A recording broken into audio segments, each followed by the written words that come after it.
breathe when you're drowning underwater. There's so much water.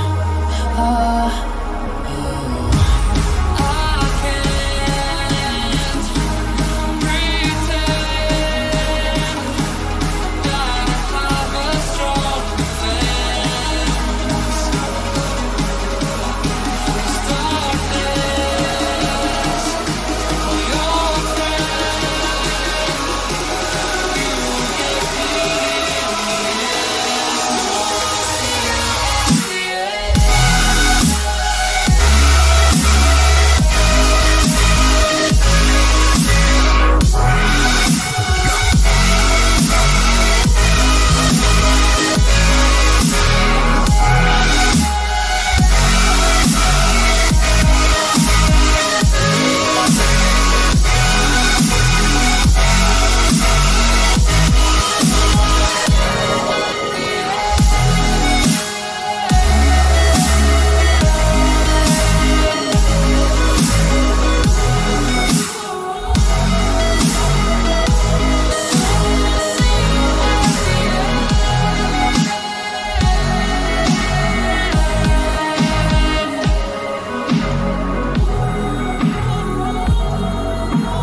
Charlie Juliet uniform for traffic Lennon 1917 taking off runway 28 departure to the west.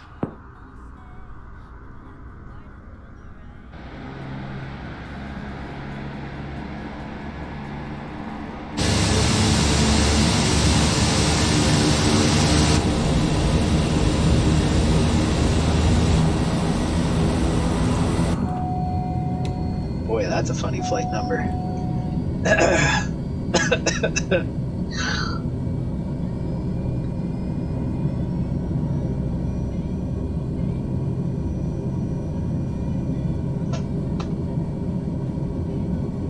Charlie Juliet uniform for traffic Lennon 1917 taking off runway 28 left touch and go.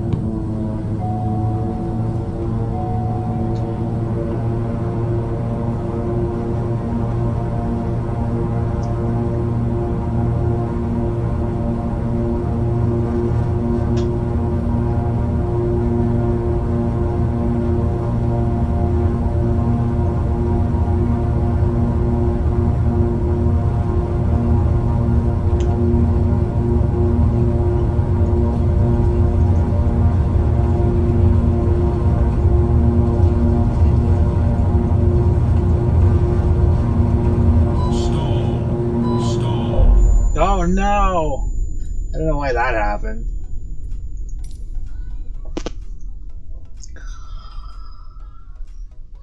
Usually I can take off pretty good with this plane.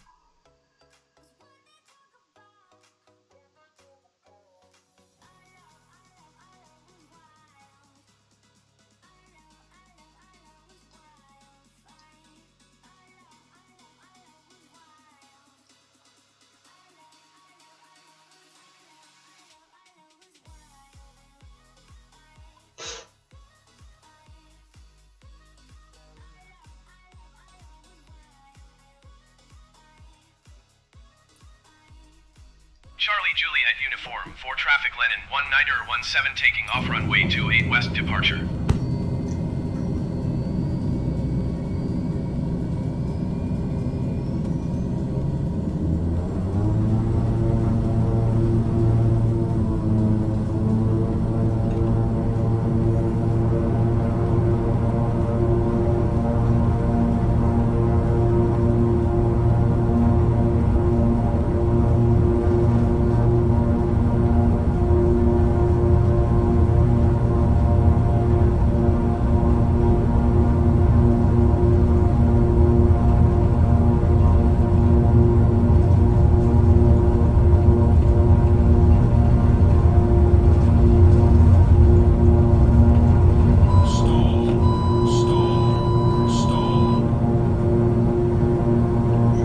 Kind of have to abuse it a little bit, I think, just to get it off the ground.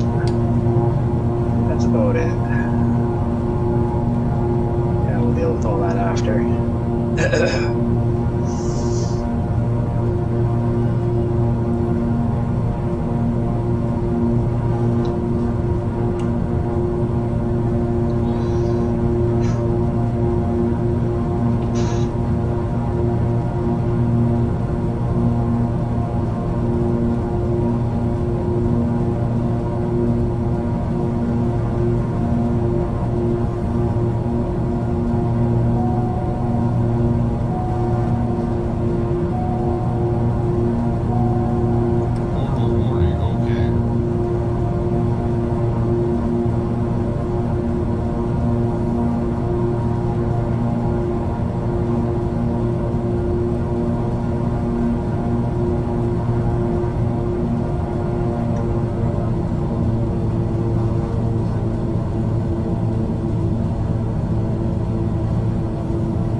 Winnipeg Center, Lenin 1917 is type Beechcraft King Air 4 miles northwest of Charlie Juliet Uniform 4.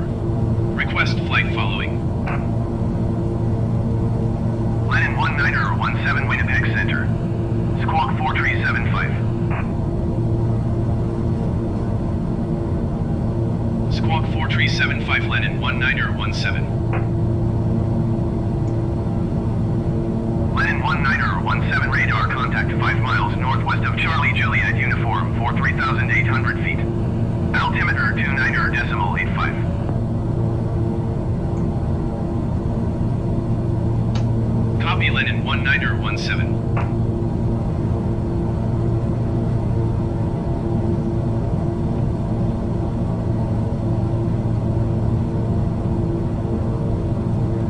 Winnipeg Center, Lenin 1917 6 miles northwest of Charlie Juliet Uniform 4. Request IFR to Charlie Echo Golf 5 ready to copy. Lenin 1917 is cleared to Charlie Echo Golf 5 Airport as filed. Squawk 4375.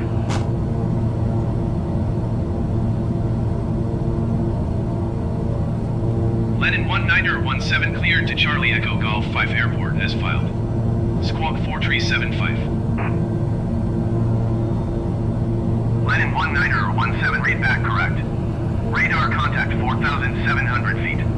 Altimeter 29.85 turn right heading 310 resume on navigation climb and maintain 8,000 feet.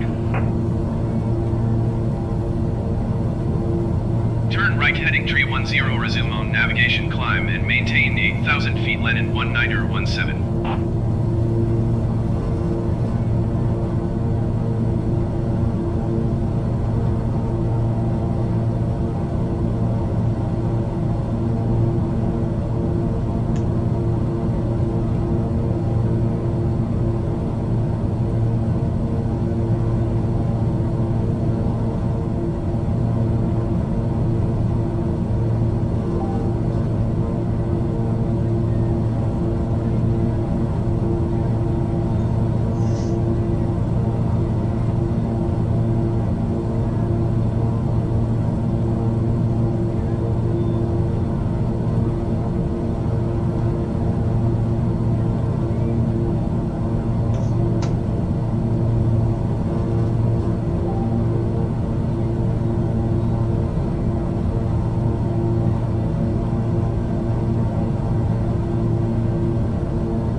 13.3.1 for Lenin 19er 17.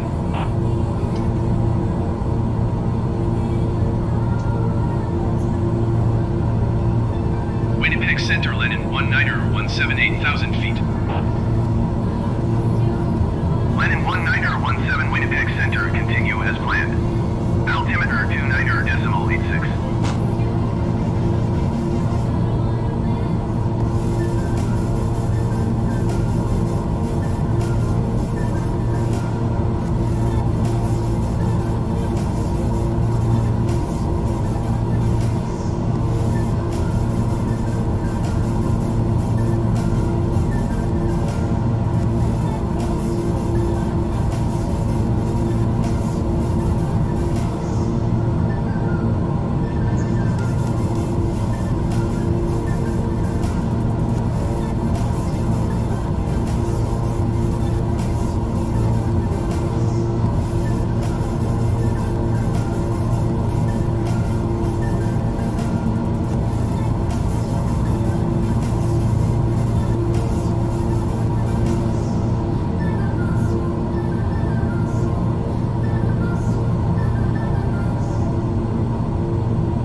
decimal 45 Lenin 19er 17.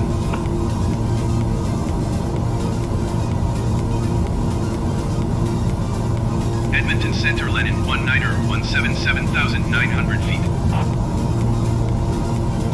Lenin 19er 17 Edmonton Center continue as planned. Altimeter 29er decimal 9er tree.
that's Buffalo Narrows. That's northern Saskatchewan. Buffalo Narrows, I think Pine House Lake, Saskatchewan. It's about here, I think that's Pine House. I used to live in Pine House. I lived in Pine House for 3 years. Teaching up there. I've made the flight from home to Pine House on here. It looks pretty good. It looks exactly like Pine House. If we were in the school, it looks exactly like the school.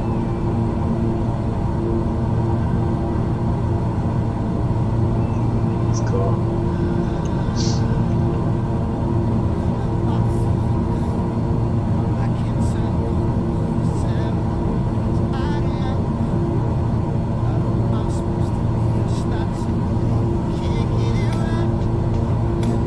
This flight, I think this is about attempt 4, attempt 5. The first attempt, I think I crash landed. I don't remember. Maybe I landed it. So I went back and I did like a couple practice runs from Chipewyan Lake, just on getting the landing. Because when I actually get the Chipewyan Lake, the runway is kind of interesting. You gotta come in on a bit of an angle to get onto the runways. There's trees right at the foot of it. So to try and you can hardly see it. It's like a grass, it's a turf runway. And it's surrounded by trees. The last attempt I did flying this, I left. So I do everything. I try to do everything in live weather. I try to do everything as accurate as possible. I think I started flying out at about, I'd say about 6 o'clock, it's about summertime. And this flight is roughly about an hour and 40 minutes, so I think it was about 20 to 8 by the time I arrived. Well, I know the first time I tried flying, I ran out of gas, and I think I don't even remember now. I ran out of gas, I refueled in Cold Lake, Alberta, and then I headed back out again. I think that trip definitely took a little bit of time, because I had to figure out all the controls for like how you refuel and everything when you're actually landing in an airstrip. And again, I think it was pretty late by the time I got to like Chipewyan Lake. And when I went to land, I don't think oh no, it's because my altimeter, so I think I was just west of Fort McMurray, between Fort McMurray and Chipewyan Lake. And my altimeter, I was trying to see where I was, I think. I don't remember. Anyways, I crashed just west of Fort McMurray. Speaking of which, it's really hard for me to fly over Fort McMurray and not make it political. So, but I've done a couple practice runs right out of Chipewyan Lake. Take off, land. And I did actually manage to get the landing time figured out. It's still kind of rough because I'm dealing with like 3 sets of controls here and trying to like land smoothly. Like turn your throttle down, make sure everything's where it needs to be. I mean, it gets kind of just kind of like going like this, or like throwing controls. Like one of the landings, I almost ran off. Well, I did run off the runway. The line, because this here, I don't think this aircraft is not, the runway at Chipewyan Lake is definitely not suitable for this. I can do it. I can make the landing. It's not impossible, but it's pretty rough. And you have to kind of hit it just right. 19er 17 contact Edmonton Center on 132.7. Don't tell me what to do. 132.7 for Lennon 19er 17.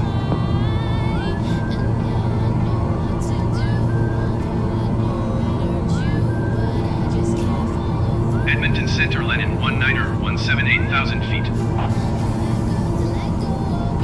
Lennon 19er 17, Edmonton Center, continue as planned. Altimeter 29er.906. So more or less, by the time I landed, the one time I ran right off the runway. I think that was attempt 2. So I came back the next day, tried to fly to daylight, ran right off the runway. There's trees right at the end of the runway, so you gotta like slow down as soon as you land. Third attempt, I think I did it, or maybe third attempt I was just doing practice runs. I think maybe that's what I'm thinking of. I don't know how many times I've made this trip. I've done this trip a couple of times now. But basically, yeah, I landed, I was about to skid off the runway, and I just sat there, I had to like hammer up the pedals, put the parking brake on, or the brake. I just try to like steer out, so it more or less ended up in a skid, but I did it. So, again, not impossible to land this thing, but it's kind of, it's a bit of a headache, there's a bit of a process to it. Not only that, but like because it's completely surrounded with trees and it's turf style airstrip. From up here, everything's green, and it's just, I mean, you can kind of try and focus on it, like there's like the hot feed, the hot button here, focusing on like your nearest point of interest, land, like the airstrip, whatever. And it's just, it doesn't help. But I've kind of got it figured out, so long as like, I've got like a thing here, I've actually got the procedure that I use in order to land, like the knots I need to get down to, pretty well just to the angle I need to come in on that runway. Whether or not I can hit it every time, that's another question. Oh god, okay. Yeah, I'm using live weather. We've got like in the real world, we do actually have like a weather alert going on. We're supposed to be getting some Alberta clipper coming out of the west, and more or less like everybody's trying to get all the garbage and everything in right now. They're scared, like risk of frost. It's not like it's going to drop. The temperature's going to drop.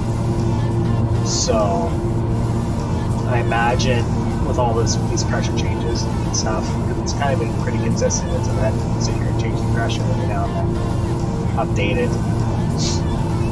I think that might have something to do with that weather that's coming in. So like I said, I try to use live weather on everything.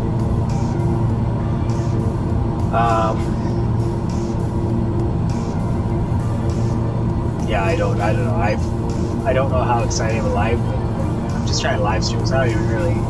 If anybody's watching this, that's fine. If nobody's watching it, it's fine too. My intention right now was I was trying to do this and record the videos using OBS on my computer, because at the time I did not have the internet speed for streaming like I'm doing now. And I have a plan. And originally I was going to use like, I think like the Cessna Grand Caravan or something, not this plane anyways. But this is, so anyways, I was trying to plot out sort of just a trip and a course around the entire globe. So basically I'm flying from Humboldt, Saskatchewan, which is nearby. I suppose it's probably the closest airstrip to me here. And I'm flying pretty well so up to like Chipewyan Lake. From there we fly to, I forget, it's Prairie, it's somewhere further north. Eventually we'll fly to Dawson, Yukon. From Yukon we fly to Alaska. From Alaska we actually cross over to Siberia. And from there, from Siberia, from that airport, I more or less just cut down along the coast of China from there, all the way down kind of to Vietnam, I think. I think I go as far as Vietnam. I don't remember. Which, you know, in hindsight is looking kind of. I tried flying through the Himalayas the other night, and that was a challenge, because you've got to be able to like clear a lot of those mountains, but you're always trying to like gain altitude and stay on your flight path, and it's just, I don't know how to do it. I'm not a pilot. I don't know how you would handle it in this situation. For me, it's just kind of like tedious. Anyways, I think right now we're flying over the Boreal Forest. At least, yeah, definitely Boreal Forest. And the Boreal Forest, if you're not familiar with the Boreal Forest, is incredible. It's absolutely beautiful. If you ever get an opportunity to go like into the north, go into like the forest, take it. I spent 3 years up there in Pine House Lake, Saskatchewan. I regret none of it. Beautiful community, the people, the scenery, all of it. It's great. It's just a great experience. And it's cool because, like, I mean, I grew up on the prairie. I grew up with, like, topsoil, loam and everything, and like prairie grasses. Boreal forest, you start getting up into like moss and bedrock. And it's cool. Never seen a waterfall in my life in Saskatchewan. Grew up. I'm like pushing 30 years old. You know, the majority of my life spent here in Saskatchewan. I didn't think we had waterfalls. You go up north, there's waterfalls. It's cool. It's a different world. I love it. Probably the safest place to have been during pandemic 2020 and like the total collapse of the United States. So, would have been A-okay. Would have been taken care of. Anyways, so right now we were just crossing Crystal Lake. I don't actually know where Cold Lake is. I don't remember. I'm not really familiar with like northern Alberta, northern Saskatchewan. Yeah, but I think Cold Lake is like in here somewhere. So where we're going is like just a little further north. I don't think it's probably showing up on the map. I can't actually like zoom in on it right now. It's just blocked by this here. I mean, I could. It's a small task. Yeah, there we go. You can see where our airport is. So we're like, I don't know, we're almost there. This won't take too much longer. It's really hard trying to like stay consistent with this project. Just because it's like I have a lot of other like time obligations going on right now. I'm no longer a teacher. I've kind of just relegated myself to being almost a stay-at-home parent. It takes up a lot of time.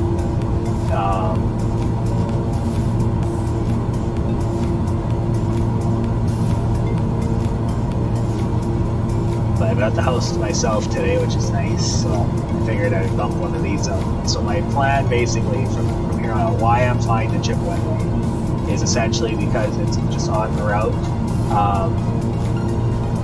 It's en route to leaving North America, basically. So we can use this route. I've got kind of plotted out. I've got everything here. We got a bit of a cheat sheet here. It says here's my cheat sheet. I tried to make it all one single flight plan, and it almost crashed my computer. So we're going to avoid that. My computer wouldn't run because I don't need a slideshow simulator. I need a flight simulator. So if I seem a little spotty today, it's because on Thursday. So again, I'm flying out of Humboldt right now. And on Thursday, my partner went to work, and when she got to work, somebody had spray painted the building that she works in and a couple other buildings, some trailers, and another vehicle with like swastikas, SS symbols, everything like that. Now, Humboldt's only about 5,000 people. But in any case, I mean, I ran with it. I emailed the city of Humboldt. They left me on scene. I messaged them and I said, like, can we expect you to make like some sort of a statement to condemn this? Like the use of this rhetoric and like these symbols and stuff. They left, that was on Thursday. They read my message at 2:30 in the afternoon on Friday and they left me on scene. I also emailed them because I wasn't getting a response from them. I also emailed the Humboldt Watches MLA, Donna Harpower, who's from the Sask Party. And I asked her, I said, same thing, I said, can we expect like you to condemn this as well as the other members of the Saskatchewan Party? And I waited for her reply. Her reply was that the Saskatchewan Party has already made known, more or less, in its like messages to the media that they do not condone property violence or property damage or like messages of hate in any circumstance, and that they do not feel compelled to make a statement every time this happens. And I get part of that. Part of that it's a time issue. The thing that really bothers me though is that essentially it tells me that this sort of incident happens regularly, and that the Sask Party and its members are actively choosing to ignore it and not call out why there's like an uptick in white supremacist activity and rhetoric in the province. So anyways, one of the things that got painted over was this community mural. It was done last year by some local artists. They're from the province, and so I guess they were pretty pissed off about this, and they agreed to come down and repair all the damage, all the white supremacist neo-Nazi graffiti for free. So I got in touch with the artists. I tracked down who it was these artists were. And I said, you know, like, do you guys want to, like, organize some sort of response? It's like, it's one thing for you guys to want to repair it. It's another thing for, like, community and local people to show up and be like, we are not going to tolerate this sort of behavior, this rhetoric in our communities. And anyways, they were like, oh, before it, I talked to a couple people, see if I could get them to come out and join in. Anyways, I made this super sick sign made, says they smash fascism. It's got a swastika with like this symbol. It's crossed out, and I showed up, and yeah, it was just, I was the only one who showed up. But it was me and the artists, the local paper was there, the radio station, and they interviewed me, and I gave probably the best interview I've ever, the best sort of interaction I think I've ever had with media, because their headline, it was the headline of the article on the newspaper for I think it was the radio station, I don't know, it was one of the published. The headline was Nazis go home. And I don't know, when they did the interview, they were like, oh, what's your name? You know, I was very hesitant to give them my name. I did not want to give them my name, because it's like, if I put my name on this, I mean, we're small enough that it's easy enough to track me down. But like, this whole news article is just me tearing Nazis apart, and people like, you know, you can't just sit idly by. It's one thing to leave like an angry react on Facebook and expect that people who did it to be like, oh, people didn't think that was very cool. But I don't think Nazis and people who spread Nazi rhetoric are in it for the social clout. Basically, I said, you know, if you want to stop this, you've got to show up. You have got to show up and make it like publicly known that this is not going to be tolerated. So we'll see how this goes. So far, the reaction, the article's already out. This is just this morning. This is like lunchtime that I went out and did all this. Just a good talk. Talked about our social and moral obligation to punch Nazis. We discussed the trajectory of how Nazis ended up co-opting the entire skinhead scene, which is cool. So basically, yeah, I made local news. I mean, usually you're like, boy, how am I going to make news? And truthfully, this is probably not the worst thing to make the news for. And again, having taught in the North for 3 years, the demographics of northern part of Canada in general is largely Indigenous peoples. Where I taught, it was largely Métis, which has its own unique history with regards to Canada. Yeah, so basically I gave this interview, and I just, man, when it happened, when I first saw that graffiti, my blood was like, oh, I went from like, I was maybe at like a 45 because of like Kyle Ripkenkort's down in the States there. You know, like that shit, you know, I follow that stuff too, and it's like, I feel like I'm constantly at like a level 10. And then I seen this just down the road from where I live, and I just went, oh man, I flew into action. I was getting ready for like a battle, just about, you know, just like, not here, no way. So I don't know, we'll see. I guess I'll probably have to live with the consequences of my words, probably, given some of our demographics here. I have a friend from Russia whose grandmother, her grandmother, her great-grandfather, actually fought, like, pretty well Operation Migration, which was, like, the largest theater of conflict on the Eastern Front. If you ever see the movie Come and See, which I cannot recommend enough, check it out because it's like you've watched like Schindler's List and stuff. That's like one component to the larger portion of the atrocities that the Nazis committed during the Second World War. You watch Come and See, and you're just going to be like, well, that's even more reason that we don't allow this shit to flourish. Anyways, I have a friend from Russia who helps me with my Russian, whose great-grandfather fought, probably in Operation Migration, fought throughout Belarus and was killed. Her grandmother's still alive, and basically, we talked about their grandmother, and just like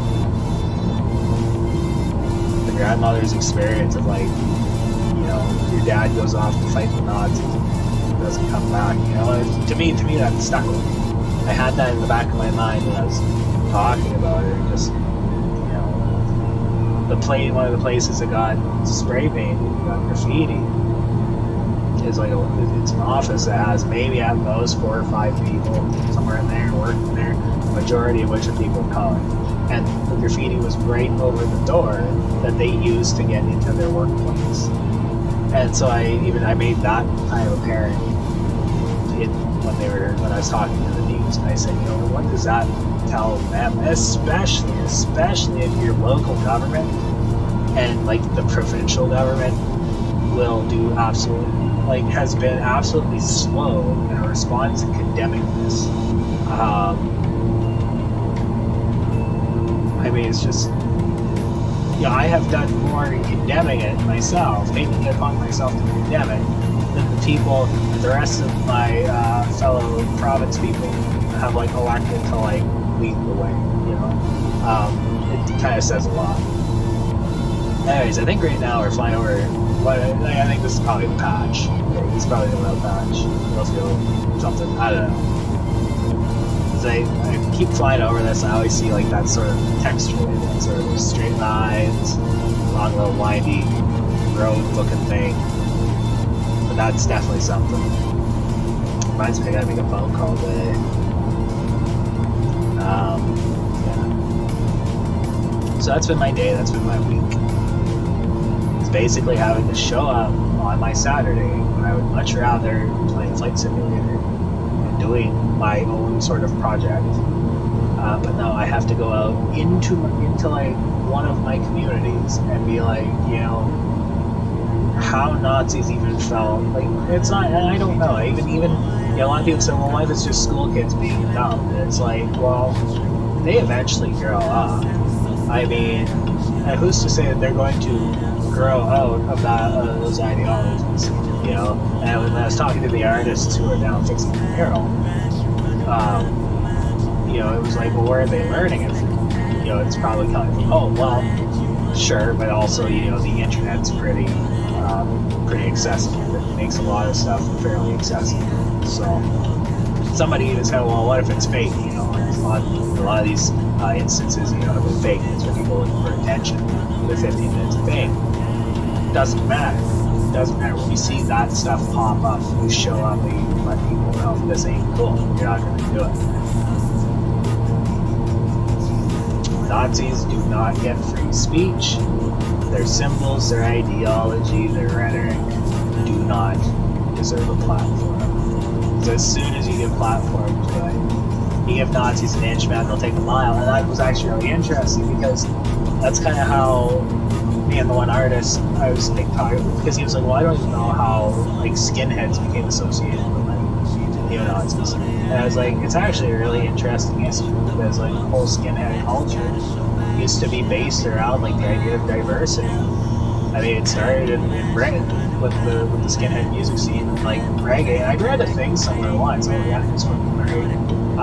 Actually, the skinhead movement, as far as I guess black people were associated with the skinhead, and again, a lot of that music was thanks to the black community essentially. But it was kind of reggae, but it was kind of a response to sort of the Rastafarian, I guess, and because Rastafarians growing their hair out and stuff and skin.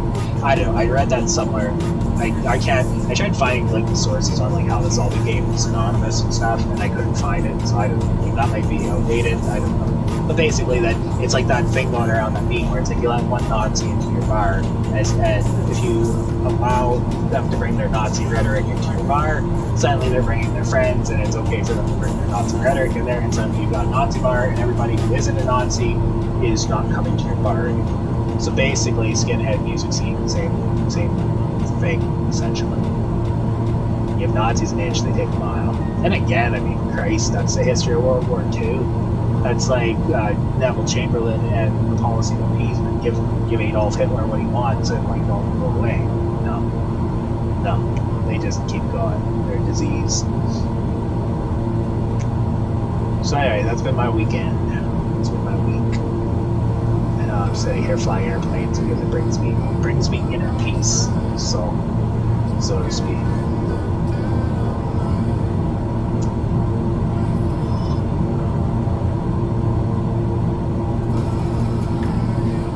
So that's just a little bit about that. Anyways, we're just about there. It'll tell us probably, I don't even know how much longer. We'll probably descend to about, let's say 3,800 feet. It seems to be the standard. So 3,800, and then we hit that runway. We might have to make a couple passes. I do have a system for landing, depending on what symbols they're using on the map. So, which is weird because this map here,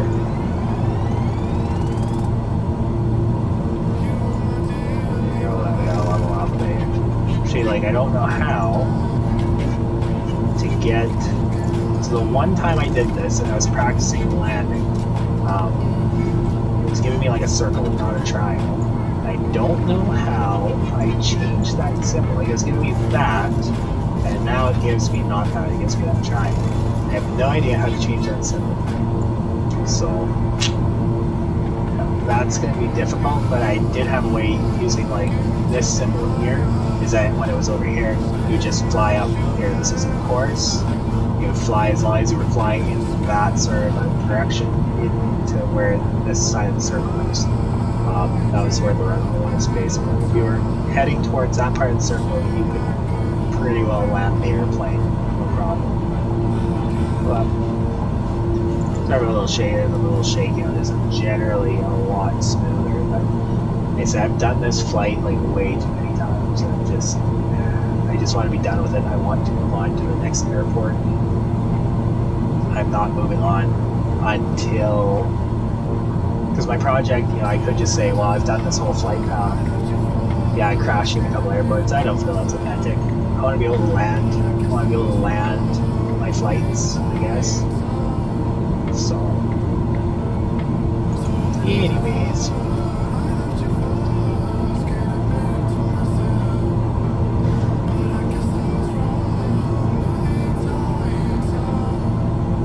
That's fun though. Like I said, when I was doing the intro, I was really hesitant on giving my name. Thought about, was it Tacitus Kilgore? Should I just say that? Tacitus Kilgore. That would have been hilarious. I think Tacitus Kilgore, I think that's the alias they use on Red Dead 2. But I guess now that that's over and done with, it showed up. Made my my concerns known. I guess George Soros owes me a couple bucks now. Wait for my Soros bucks.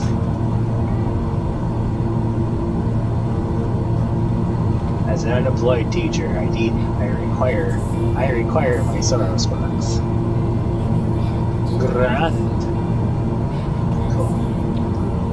Now we're just about there. I swear I will land this plane. It's daytime, there's no reason why I shouldn't land it. But like I said, the airstrip is really, it's obscured, it's super obscure. It's easy to miss.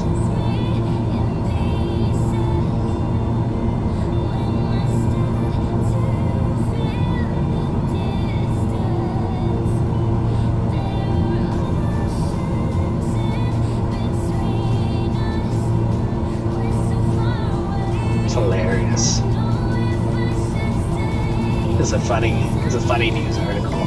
It's just the headline: Nazis go home, support giving his artist clean up racist graffiti. Oh man, we're climbing. I gotta focus on this. Tells you what, I will land this airplane and then we'll read the article together. It's hilarious.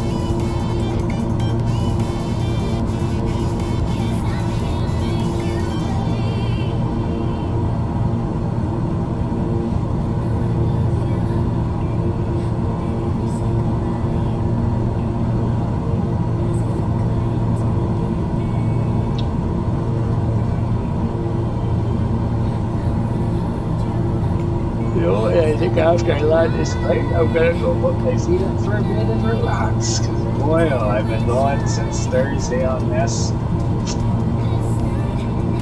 There's a lot of energy.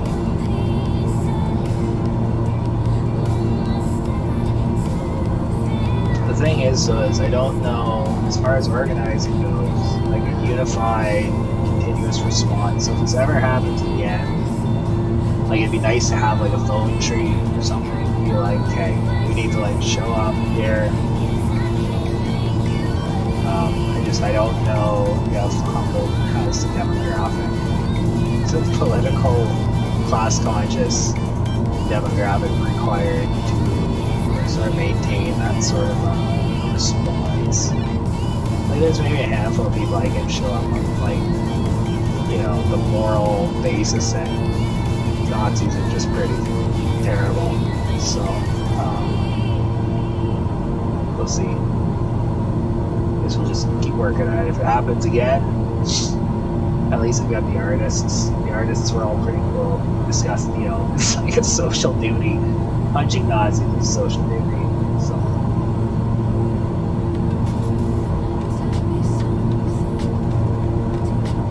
I'm just tired. I'm so tired. I'm tired of this.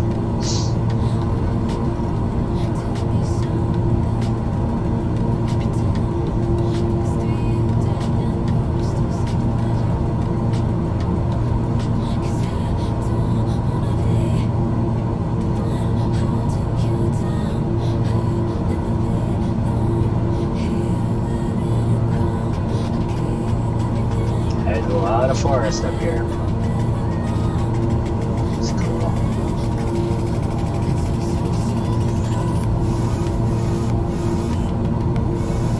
So basically though, this flight path that we're taking now, sort of like Chipewyan Lake and Prairie something, I remember what it's called, Prairie something, it's the name of the airport, from Chipewyan. It's next to Port Oculus. I'll do it at a later date. From there to Dawson City. Dawson City's in the Yukon. I think it actually will eventually get mountains. I'm also curious to see what it'll be like when we hit Alaska. I don't know much about Alaska. I don't even really know much. Like I said, I don't even know like much about northern Alberta. I know northern Saskatchewan, kind of. So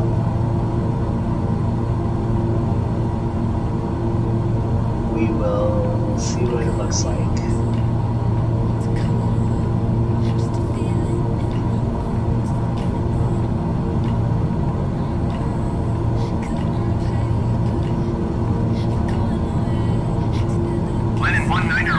You are 44 miles southeast. Maintain present heading and altitude. Expect vectors. Visual runway 29. See that? He's going to tell me to like descend to like one altitude, and while I'm descending, I can see that. Maintain present heading and altitude. So expect vectors. Visual runway 29er. Approach Lennon 19er 17. Soon he'll tell us to descend. He'll tell us to descend to like two vastly different altitudes.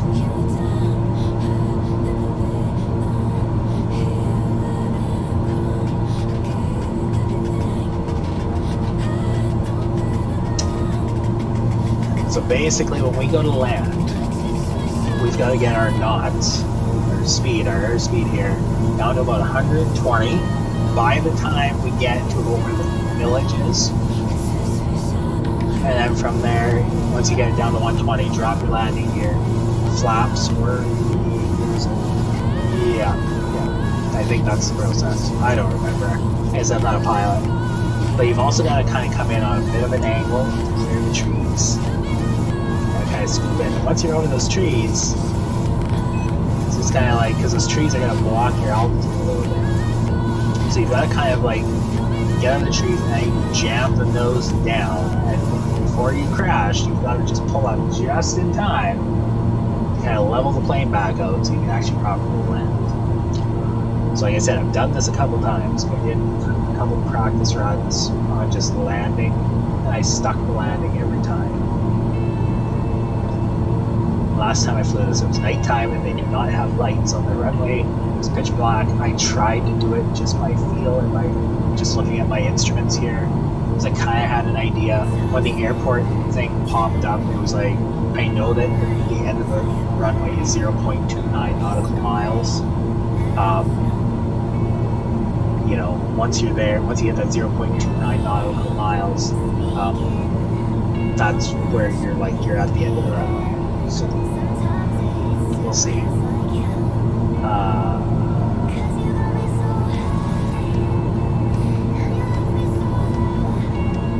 I am hoping I land this. I can't do this. I can't do this flight anymore.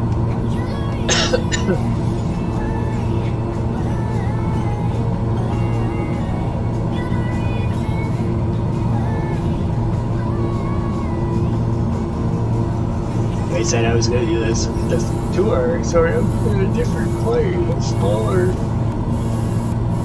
style plane. But, so basically I got around the entire world. And actually I kind of went a little different in this trip, and I made like a couple extra little detours here and there to go and just check some out. Anyways, I got up into Europe, I got up into Norway, was able to find a place where I could make the crossing to Iceland. From Iceland, you fly across Iceland to Reykjavik. From Reykjavik, I think you fly over to Greenland, and then you fly right across Greenland. From Greenland, you can fly into Iqaluit, which is like Nunavut, in Canada. But once you're in Nunavut, with I think it was the Grand Caravan, I'm fairly certain, you can't fly anywhere. You can fly back to Greenland, but that doesn't do me any good. So I had to be like, okay, what's like the next step up? So this plane I'd had a little bit of experience with since like Flight Simulator came out. So I flew it across like Vietnam. I like the way it handles. I like the instruments in it. I like where everything kind of is. It's manageable. It's easy to use. I like the speed of it. I like, the interior's okay. Maybe not as rugged, I guess, as what I was kind of going for. I was like looking more of a civilian class aircraft. Land in 1917 descend and maintain 3,800 feet. On it. Descend and maintain 3,800 feet. Land in 1917.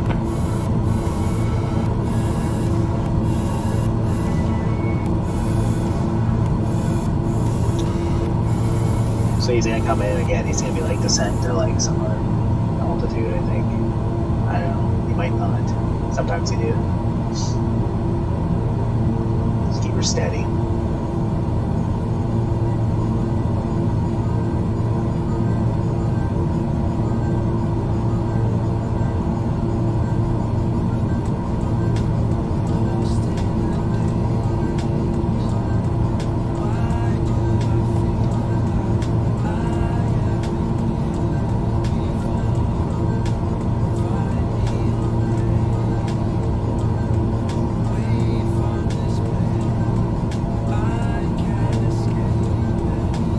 Our airport showing up on the map. You can finally see it kind of get the lip of the instrument panel there, so we're getting pretty close.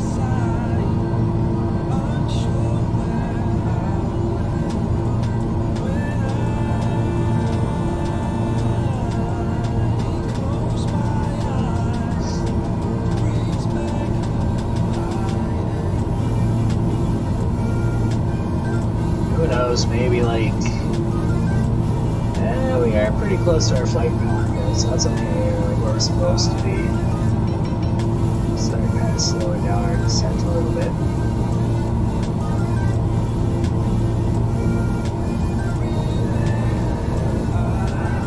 Just trying to think of like if that is kind of approximately where that sort of like corner would be, where the flight path kind of goes. That's like that bottom south, whatever, bottom right corner.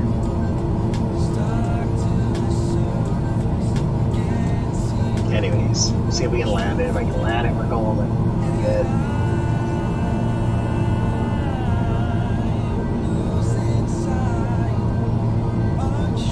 Yeah, okay.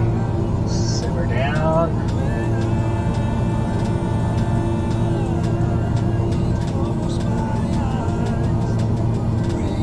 So basically though, yeah, I'm just a little just more shock and awe that like I got my name out in public right now. It's like, you know, openly like being like Nazis go home basically, you know. I look forward to like my first pipe bomb in the mail. It'll be fun.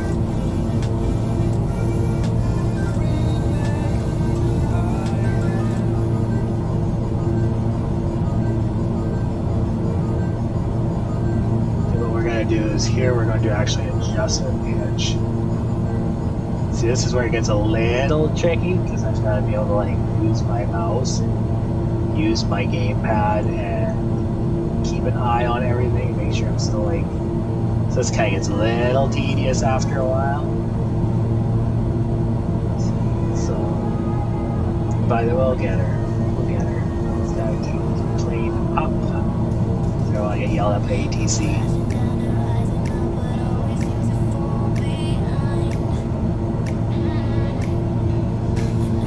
I also like to thank unions and the working class for long weekends, for the Labor Day long weekend we are all going to enjoy. However, I would also like to pay recognition to the original Labor Day that celebrates the contributions of workers to our society, May 1st.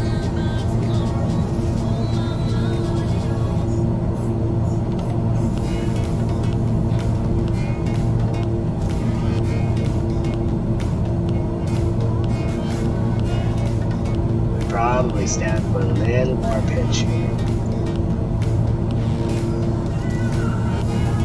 Just kind of feel like I'm arguing with it constantly.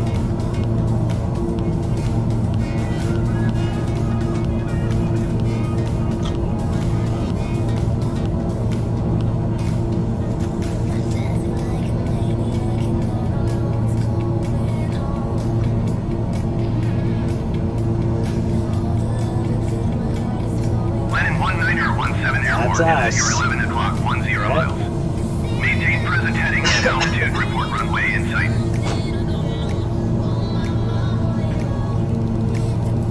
Maintain present heading and altitude. Lenin 1917. So here we go. So now we've got to try and do this with like cloud cover. Oh god. Lenin 1917. Contact Edmonton Center on 127.825. Have a nap after this is over. Ugh. 127.825 Lenin 1917. Edmonton Center Lenin 1917, 3,800 feet. Lenin 1917 Edmonton Center, continue as planned. Altimeter 30.11. See, that's not right at all. There you go. Edmonton Center, Lenin 1917, requesting vector to next waypoint. Climb, good lord. I can 38. Lenin 1917, turn left, heading 285. See, I don't understand that. I don't get it. I don't understand, like, the commands there. If I get, it's 285, I guess. But maybe that's... Anyways, the airport, the airstrip is down there somewhere, under that cloud. Lenin 1917, yes, did you I hear my heard last it. transmission? Yes, I heard it. Turn left, heading 285, Lenin 1917. So basically, when we get to about this point, I just, I kind of fly by my own rule here. because all of a sudden I think he's gonna check out here a little bit. He's gonna be like, you know, doing the air. It's gonna be like, this doesn't make sense.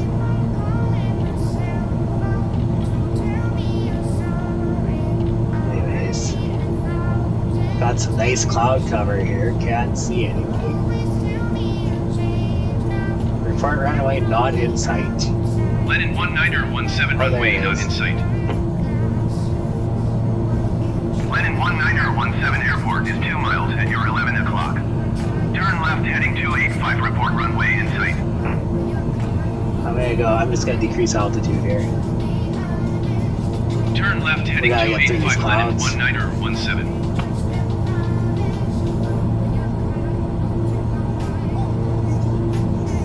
We gotta get down. We gotta get through these clouds, and we gotta we're gonna have to zoom, just kind of loop around here. Lennon 1917 airport is at your 10 o'clock 1 miles. Yeah, I got Maintain it. present heading and altitude report runway in I sight. cannot maintain my current altitude. It's just not possible. Maintain present heading and altitude Lennon 1917. Oh man, look at the clouds are like in the trees. That's no good. Lennon 1917, you are 1 mile northwest. Maintain present heading and altitude. Expect vectors visual runway 29 approach. Oh jeez, man. Just as long as we're going up and not down.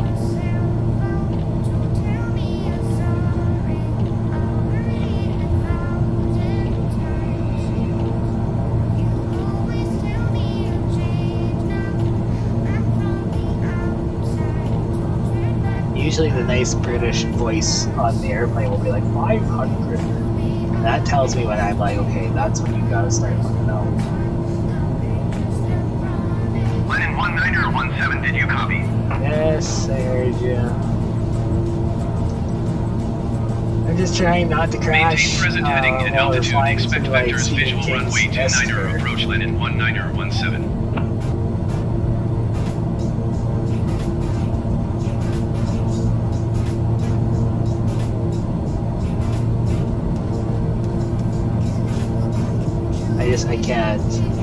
I can't right now. This is crazy. This is unreal. I don't understand how I'm expected to try and land this, but I guess that's the point, isn't it? I can make out some trees. Slow her down, slow her down, slow her down. Slow her on down. We're gonna loop back around here.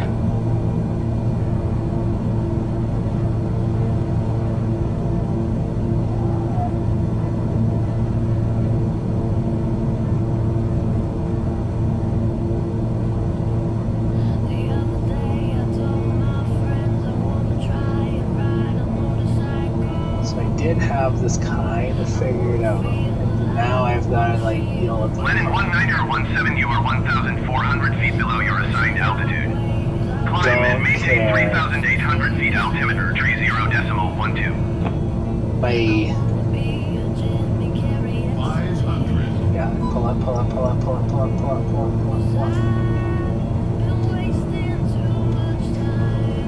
So we're trying to avoid.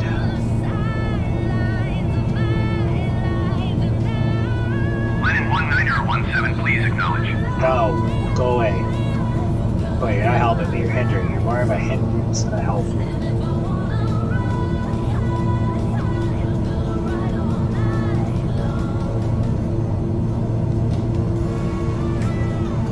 Oh my god, it's just clouds. Lennon 1917, acknowledge last transmission. Don't tell me what to do. Don't tell me what to do! I can't see anything. This is ridiculous. Lennon 1917, We're flying right you over copy? the airstrip here. Yeah, no, we're just gonna... That's not an idea at all. That's a bad idea. That's a bad idea. That's a bad idea. Just speed right up. Speed right up. No. No. Us. Oh, us.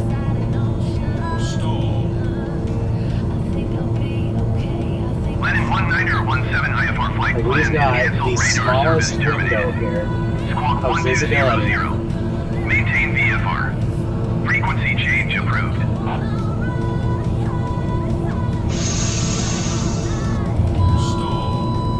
I just have a feeling we are going to crash one of these times. I'm trying to like make sure I can maybe see like through the fog, and it's not there. It's not there at all.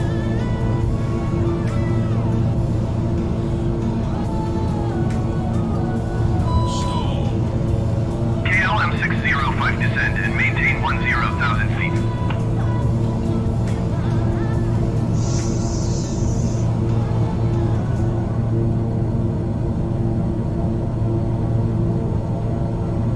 Descend and maintain 10,000 feet, KLM 605.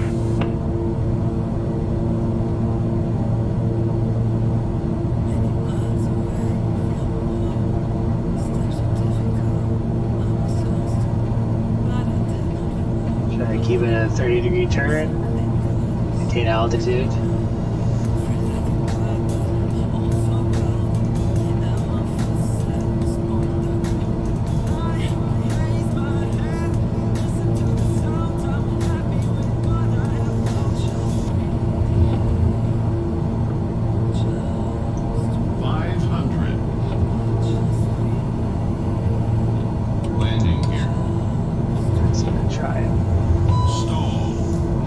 I wish there wasn't so much stuff on my screen.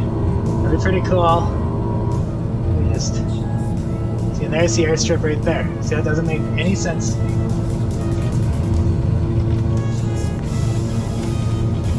KLM 605, you are 20,000 feet above your assigned altitude.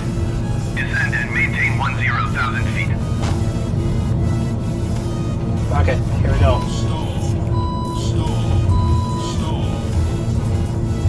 Get on the ground. Get on the ground. Descend and maintain Get on the ground. Get on the 10,000 ground. feet, KLM Get on the 605. ground. Get on the ground.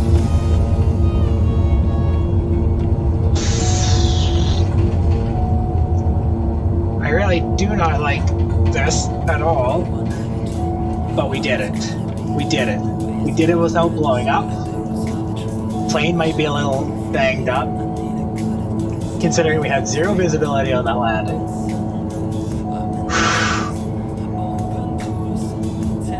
Okay, we gotta figure out, put this in reverse. Yeah, it's in reverse. Okay. Okay. Parking brake off. Make sure there's no trees that are gonna in our way. Feather the brake. Feather the brake.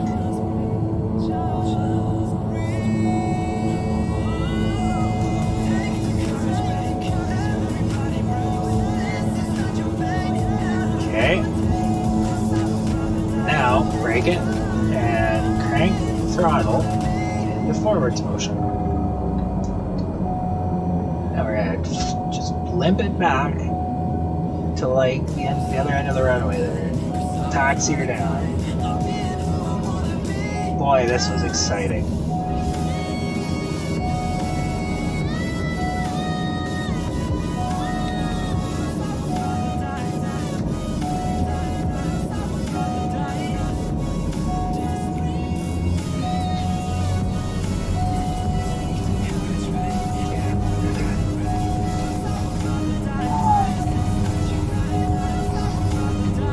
Well, that's the first leg of our tour.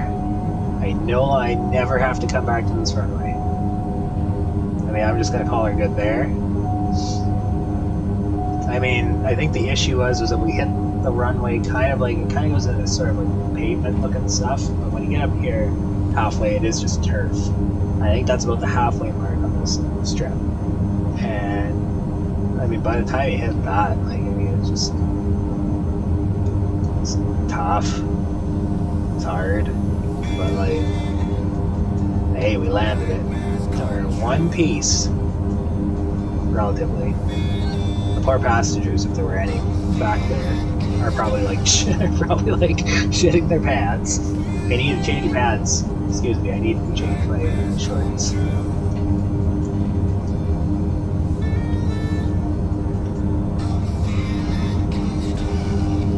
Yeah, we're taxiing back. Charlie Hey, Echo hey, Golf 5 hey, traffic Lennon 1917 is taxiing to runway 11. like the only runway that's here. And it's just, it is such a pain in the ass trying to land on it. It's just non-existent. It's not like, look, see those trees right at the foot of the runway there? Those are the trees I'm talking about, right there.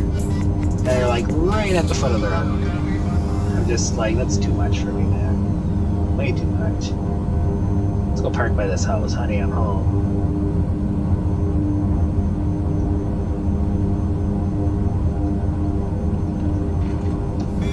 Go have a smoke them if you got them.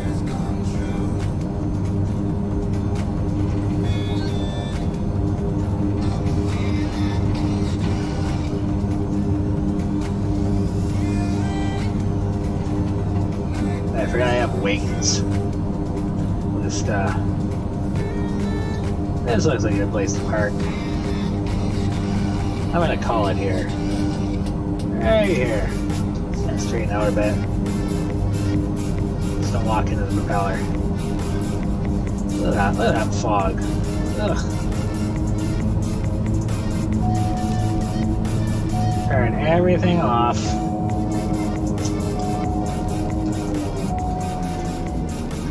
Oh, thank God.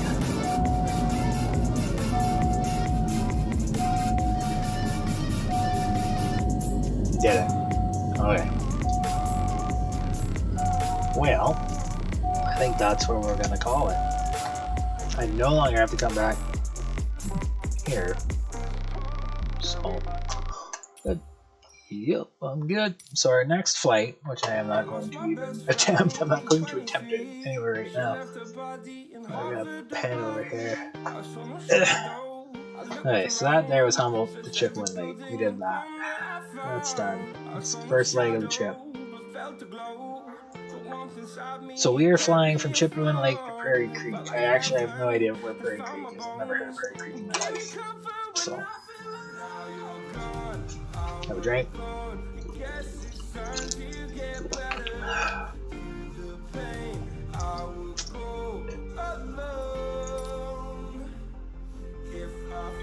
Okay, so this here, our next flight that I do, okay, so this is like Edmonton, eh? So if we go here, Chipewyan Lake, so here just kind of demonstrating like where we actually flew. It was from Humboldt, which is here. Okay, so that's what we just flew. We flew from there all the way up here. So I think Edmonton, that's Cold Lake. Edmonton's right here, so we're directly north of Edmonton. So from here now, Chipewyan Lake.